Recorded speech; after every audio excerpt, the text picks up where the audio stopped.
Now see, we are again going to revise dipole moment. To understand dipole moment, हमें electronegative atoms पता होने चाहिए. Electronegative atom वो होते हैं जो इलेक्ट्रॉन अपनी तरफ खींच सकते हैं. तो ये मैंने लिखे हुए हैं, fluorine, chlorine, oxygen, nitrogen. Generally in elements को इलेक्ट्रोनेगेटिव एलिमेंट्स लेते हैं क्योंकि ये छोटे साइज होते हैं और ये इलेक्ट्रॉन अपनी तरफ खींच सकते हैं. इलेक्ट्रोनेगेटिव क्या होता है? It is the tendency of an atom to attract electrons towards itself. यानी इलेक्ट्रोनेगेटिव वो होता है जो एटम वो होता है जो इलेक्ट्रॉन अपनी तरफ खींच सकता है फ्रॉम कोवलेंट बॉन्ड. अब डायपोल मोमेंट पढ़ने के लिए हमें दो चीजें पता होनी चाहिए, non polar and polar molecule. Non polar क्या होता है? The molecule in which dipole moment is zero. वो मॉलिक्यूल जिसका डायपोल मोमेंट जीरो हो उसे हम कहते हैं नॉन पोलर. और पहचान क्या है? जनरली सेम एटम्स के बीच में होता है क्योंकि दोनों की इलेक्ट्रॉन खींचने की पावर क्या होती है? सेम. अब आ जाओ पोलर पे, पोलर मॉलिक्यूल. तो पोलर मॉलिक्यूल वो होते हैं जिसमें एक एटम इलेक्ट्रोनेगेटिव होगा और एक लेस नेगेटिव होगा. मतलब एक जो अपनी तरफ इलेक्ट्रॉन खींच ले और एक जो ना खींच पाए. तो HCl में Cl जो है इलेक्ट्रोनेगेटिव है, ये दोनों इलेक्ट्रॉन अपनी तरफ खींच लेगा जिससे इसके ऊपर नेगेटिव आ जाएगा Cl पे और हाइड्रोजन पे प्लस आएगा. इसको डिनोट कराने का तरीका है एरो हेड लगा के इसे डिनोट करवाते हैं. जैसे एरो हेड बनाया ना, तो इसे हम डायपोल मोमेंट का सिंबल देते हैं. ये इस तरह से जो मैंने यहाँ पे आपको दिखाया हुआ है.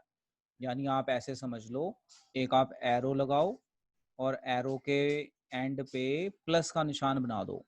तो ये रिप्रेजेंटेशन है डायपोल मोमेंट का.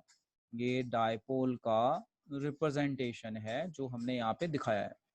अब पोलर होता क्या है? अगर कोई आपसे पूछ ले what do you mean by polar molecule, तो molecules in which separation of charges अकर.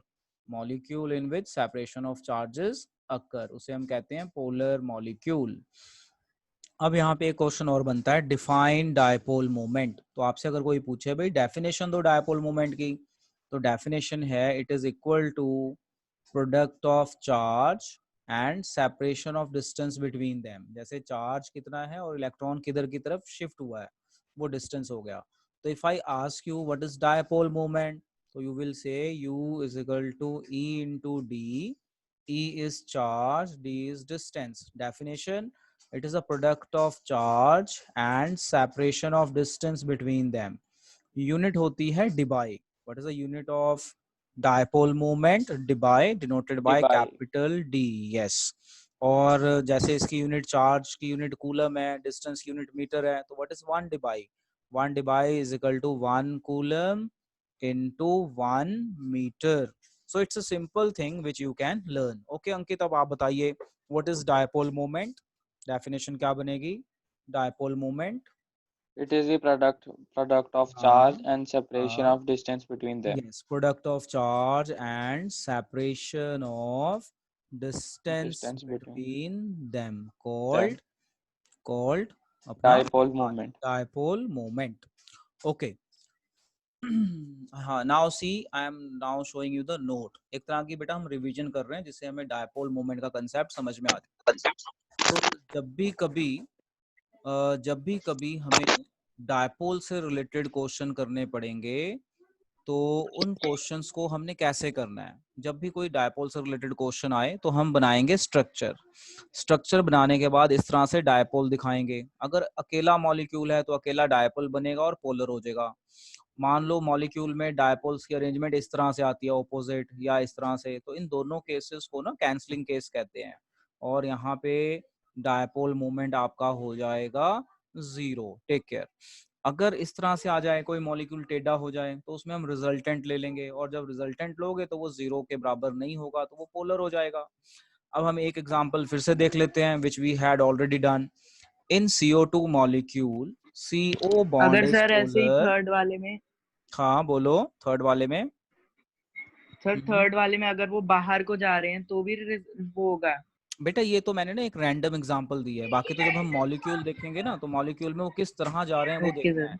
ये तो एक मैंने हाइपोथेटिकल ओके सर. एग्जांपल दे दी है. तो अभी मैं आपको ना कई मॉलिक्यूल्स पढ़ाने वाला हूँ, उसमें देख लेना।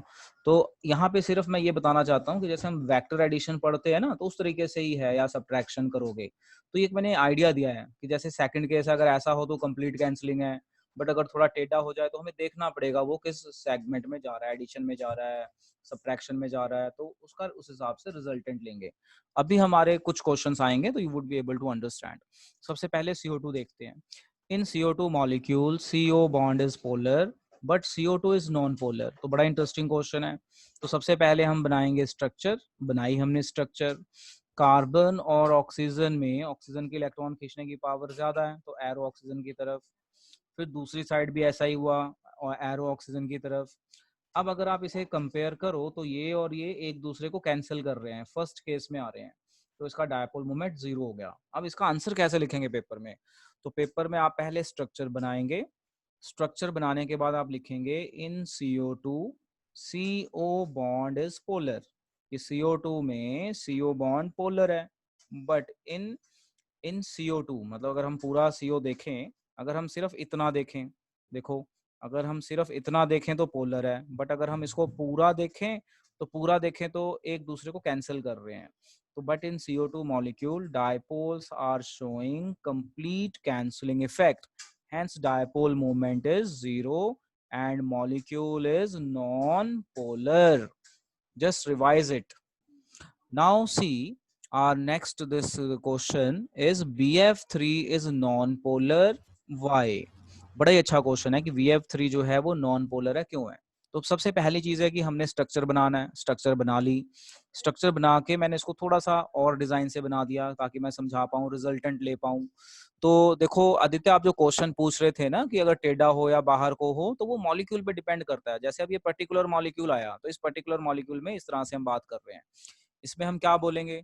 इसमें कंप्लीट कैंसलिंग तो नहीं हमें लग रही ना, तो हमने इसको समझने के लिए कैसे किया साइंटिस्ट ने, कि वो कहते हैं कि अगर हम इसमें से किसी दो का, एनी टू बॉन्ड्स का रिजल्टेंट ले लें, तो जैसे ये रिजल्टेंट आया, तो ये जो रिजल्टेंट आया ना, ये रिजल्टेंट ये थर्ड के इक्वल एंड ऑपोजिट है।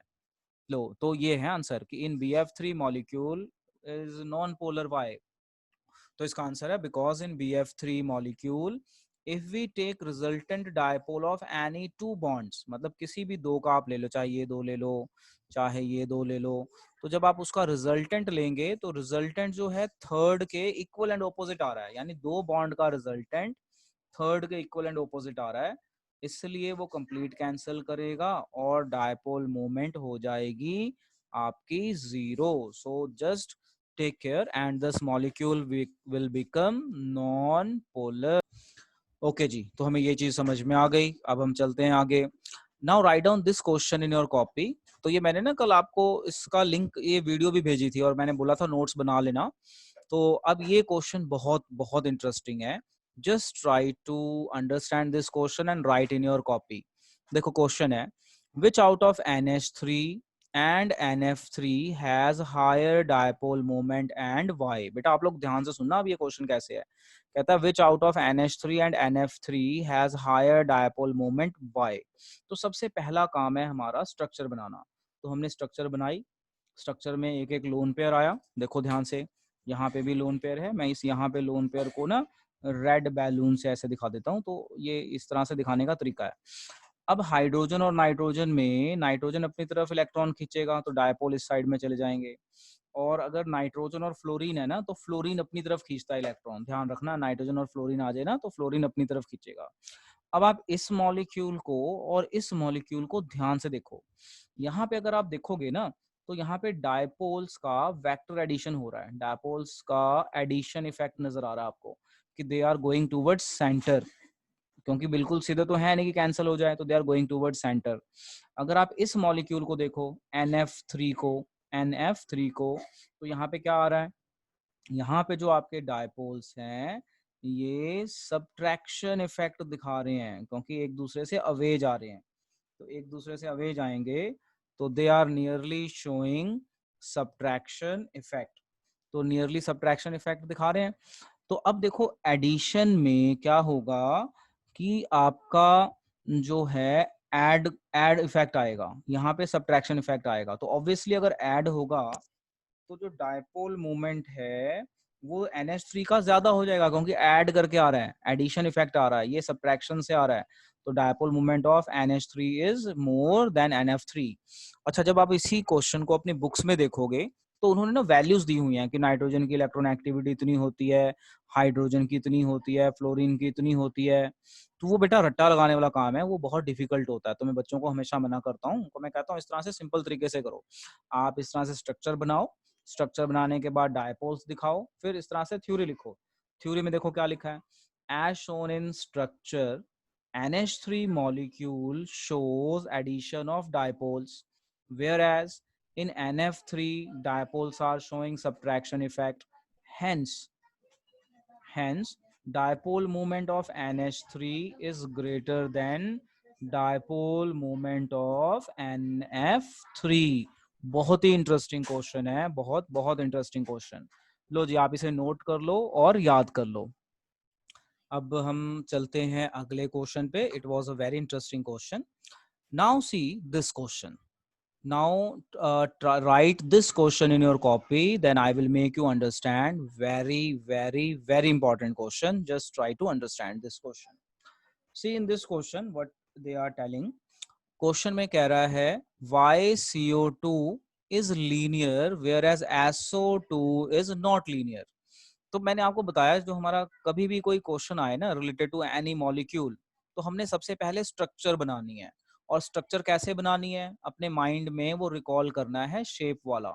शेप वाला मतलब सेंटर एटम पे, CA मतलब सेंटर एटम पे लोन पेयर है कि नहीं है। अगर लोन पेयर नहीं है तो आप इस हिसाब से बनाएंगे, लोन पेयर है तो वो रिपल्शन करेगा। तो सबसे पहले मैंने इनकी स्ट्रक्चर्स बना दी इस तरह से। तो कार्बन के सेंटर एटम पे लोन पेयर नहीं है तो वो स्ट्रेट बन गया। सल्फर के सेंटर एटम पे लोन पेयर है, तो हमने पढ़ा हुआ लोन पेयर रिपेल करेगा। तो लोन पेयर जब रिपल्शन करेगा तो ये इधर और इधर के बॉन्ड को टेढ़ा कर देगा। अब क्वेश्चन देखो, अब आपके सामने है question, why CO2 is linear whereas SO2 is not linear। Very interesting question. भी SO2 लीनियर नहीं है, तो हम आंसर में लिखेंगे as we have shown in the structure, as we have shown in structure। हम हमेशा स्ट्रक्चर बनाएंगे और तभी आंसर देंगे। अगर हम स्ट्रक्चर नहीं बनाएंगे तो हमें मार्क्स नहीं मिलेंगे। as shown in the structure, in CO2 center atom has no lone pair, hence its shape is linear, whereas in SO2 center atom has one lone pair, center atom has one lone pair। as a result repulsion, याद है ना आपको, as a result क्या होएगा, repulsion will occur and SO2 is V shaped या फिर bent। V shape बोलिए या फिर bent shape बोलिए। So this is the answer for this question. और पेपर में इस तरह के क्वेश्चंस आएंगे और आगे भी आप अपनी बुक खोल के देखेंगे ना, अगर आपने बुक्स ले ली हैं, चाहे मॉडर्न ले, चाहे आपके पास एक्स्ट्रा बुक हो या कोई भी हो, तो इस तरह के questions you would be getting. Now learn it and note in your copy.